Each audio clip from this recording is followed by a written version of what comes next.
Alright, YouTube, Benjamin Franklin said it best when he said that those who would sacrifice essential liberty for a little temporary security deserve neither. This is the case in the modern age, just as it was the case back in what most people would consider ancient times when our country was founded. We've lost a lot of our rights, and that's a big problem. Now, I am not an anarchist. I don't believe in anarchy. I believe that there should be a rule of law. I believe that people should enter into organizations in somewhat of a voluntarist manner, not always, because we need an economy. We need some form of government so we can have an infrastructure. Otherwise, we might as well live like cavemen and fling rocks at each other all day. So I believe in some form of government. Overall, though, lately we've been hit left and right by a bunch of nonsense, because both of the political parties in the United States are run by authoritarians. And I say it like this. The left and the right in this country, when you hear the words left or right, most individuals have been fooled into believing by their respective families, media, and surroundings, because most people are raised either, somewhat strong Democratic or Republican. I hate both of the parties. Here's why. People have been raised to trust one party, believe it's looking out for them and their rights, and that the other party is trying to take them away. That's not the case.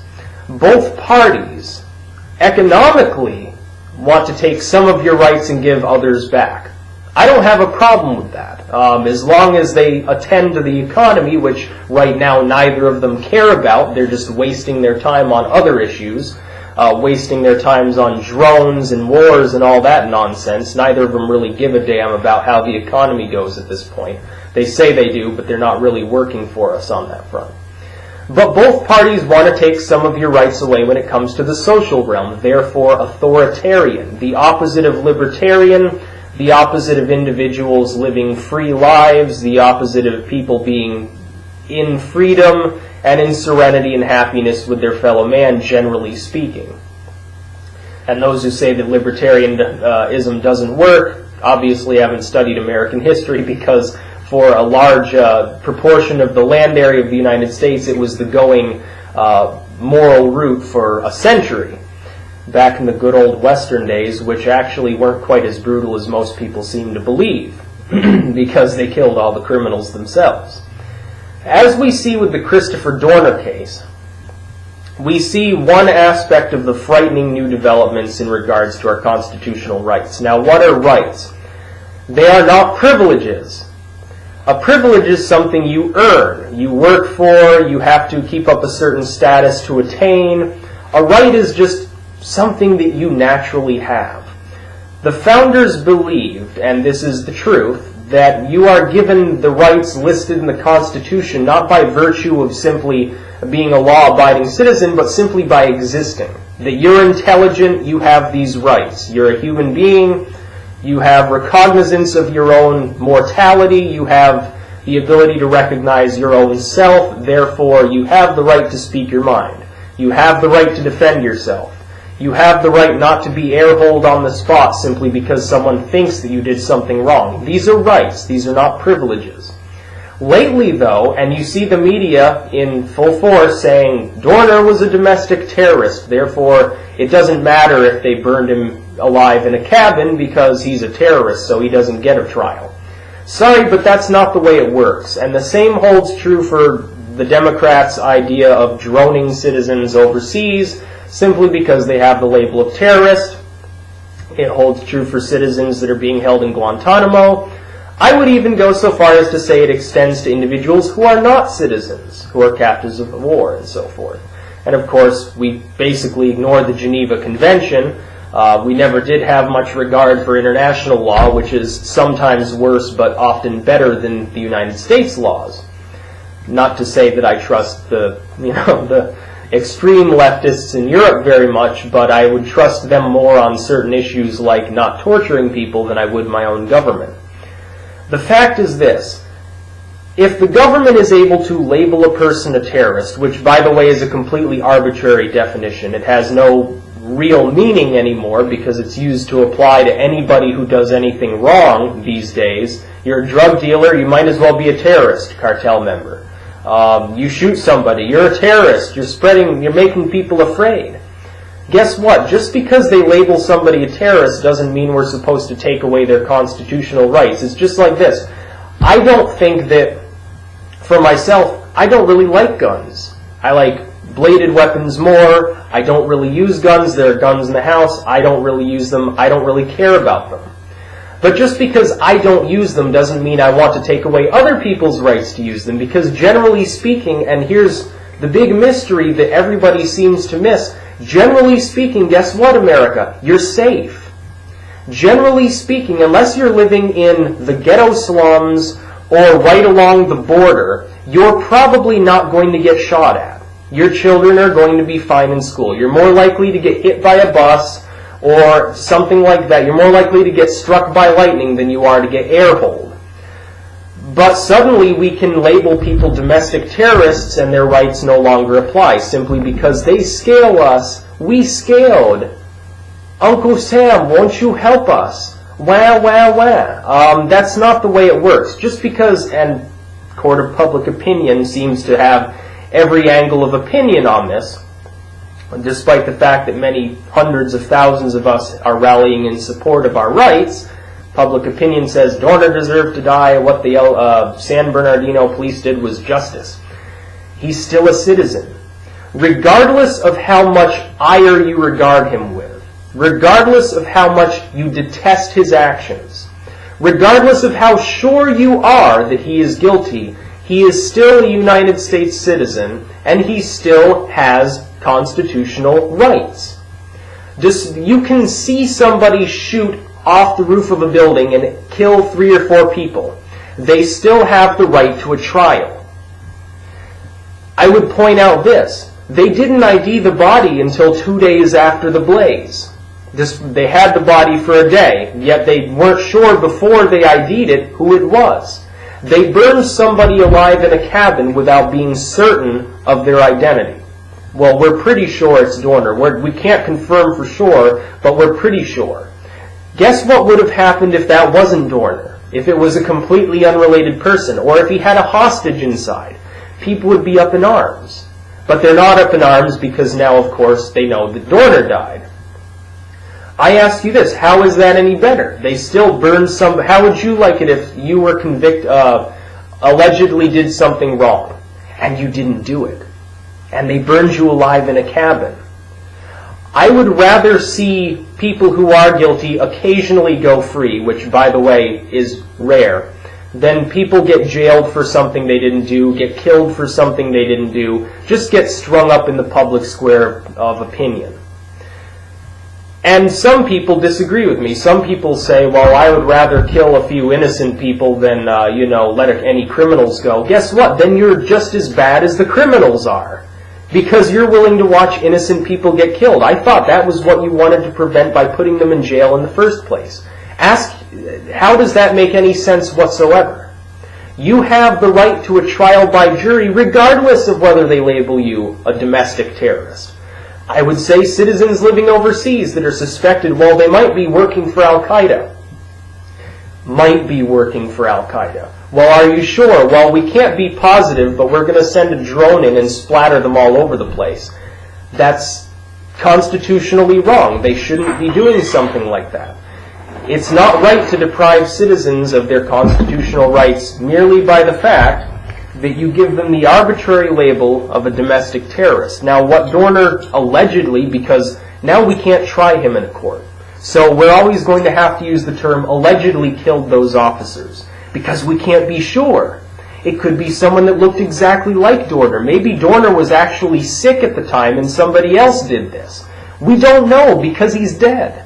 We didn't give him a trial. We weren't able to look at the evidence. Now the evidence will just sit in lockup with the LAPD in San Bernardino and we'll never see it. And 20 years from now, somebody will write a book looking back at the incident and say how terribly screwed up it was. And people will wake up and they'll say, well, after all, it was a monkey case. It makes no sense whatsoever. But by then it'll be too late, because a lot of the people that witnessed the crime will be dead. The rest of us will be too busy with our lives, and Dorner will have been rotting in the ground for 20 years. He'll be a skeleton by then, and not much of a skeleton because half of it's burned to ash. We removed his constitutional rights for no reason. Then you have the problem, as I pointed out before, of the inadequacies and inconsistencies of the story itself. First they're saying, well, we didn't light that fire intentionally. No, first they said we didn't light the fire, it was completely accidental. Then they admitted, oh, we lit it on purpose, but the purpose wasn't to keep Dorner in there and cook him alive, we wanted to smoke him out. Now, and then on the scanner it says, quite clearly, burn that motherfucker out. And then they drove him back in when he tried to get out. I don't know what's going on here. People should be concerned that the government is taking away their constitutional rights and giving them constitutional privileges.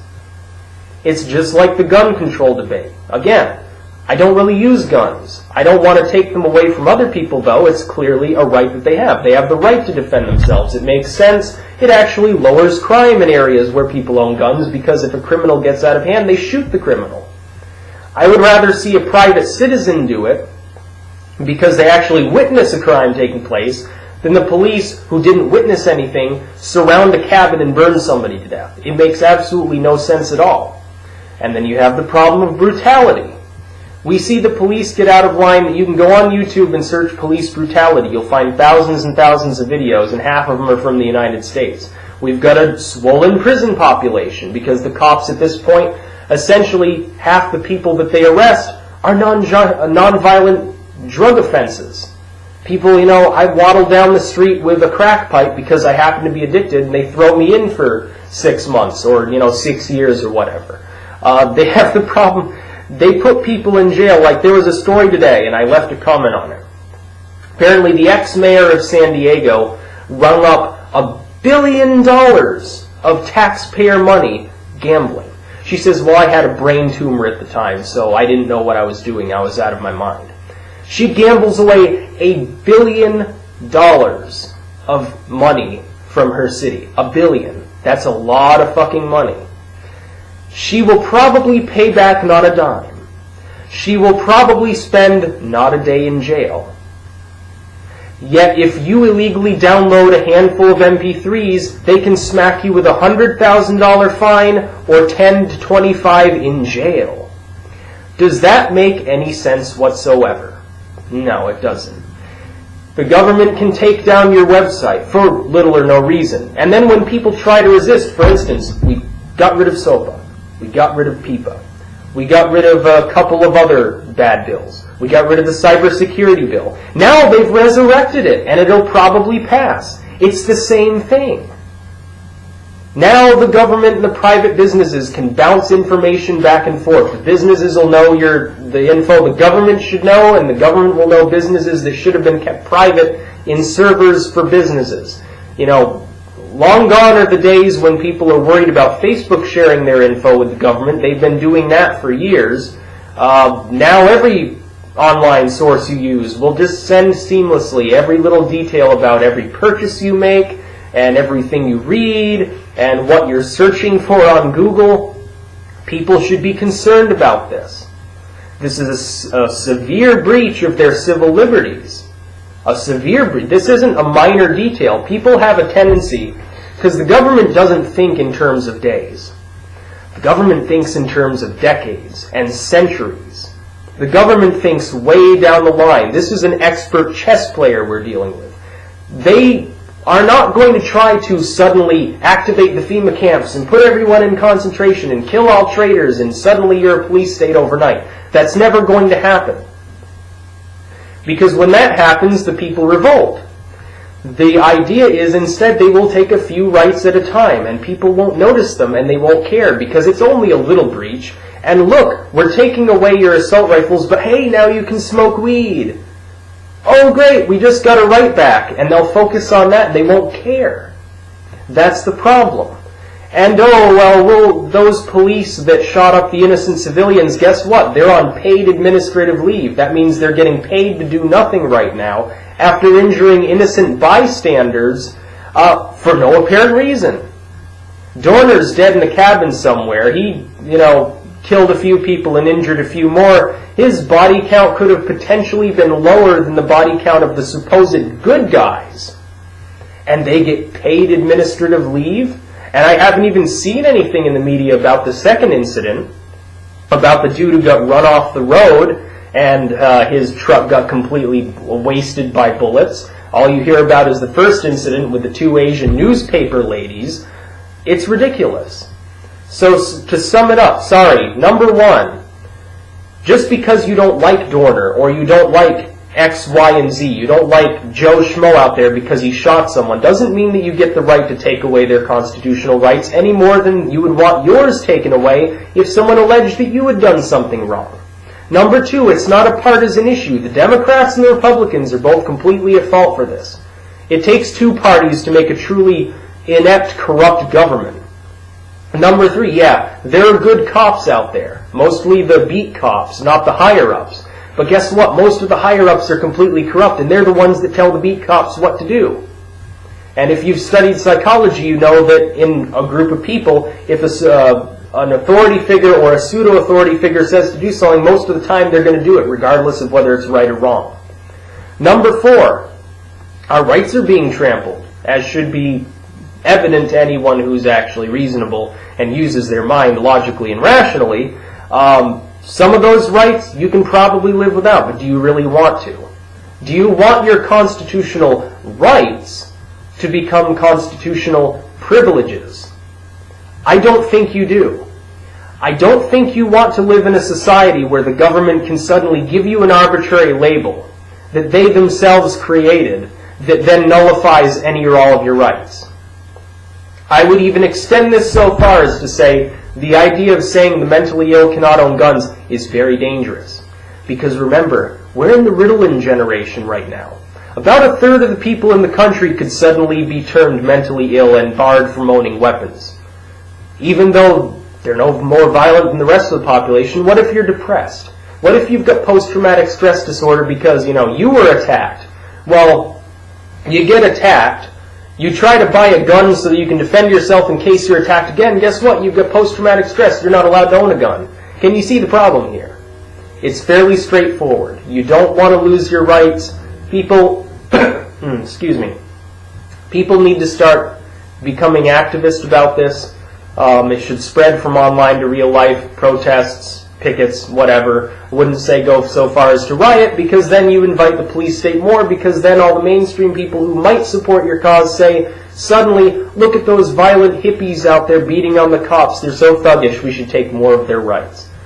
Don't make it into a partisan issue. Don't blame just one party.